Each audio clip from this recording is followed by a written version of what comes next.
今日煲金瓜湯，材料就有豬骨先揮咗水先，就呢個就有無花果啦、蓮子啦、百合，呢個麥冬，呢個薏米，呢個眉豆，就買咗個金瓜，呢個夏日消暑湯。先將呢啲湯料用水浸10分鐘先。咁個金瓜咧就要切開佢，嗰個瓜個中間嗰啲囊啊，啲核就唔要嘅。咁呢個夏天呢個湯好好嘅。咁呢個咧就係尾龍骨，就揮咗水用，即係老人家小朋友都好啦。咁有時煲啲豬骨湯係補鈣嘅。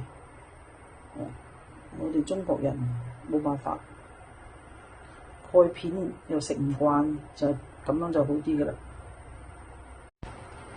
啱先俾漏咗少少嘢，就係呢個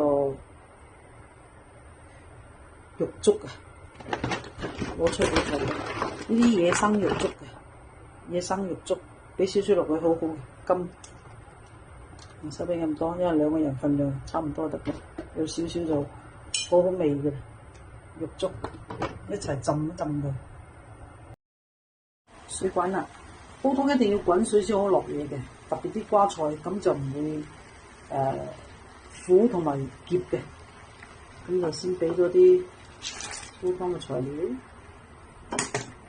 就俾啲豬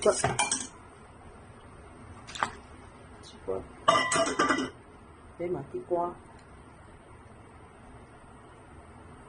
俾齊咧，大火煮滾咗之後咧，就中火煮10到15分鐘，然後唔好最細火煲，佢1個鐘就 OK 嘅啦。咁凡係煲咩湯都俾少少薑咯。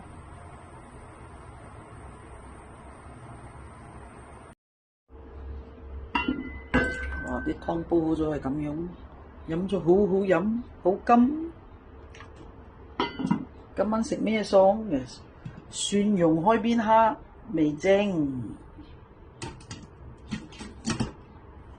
仲有呢度飯就煮好啦，給你看一看。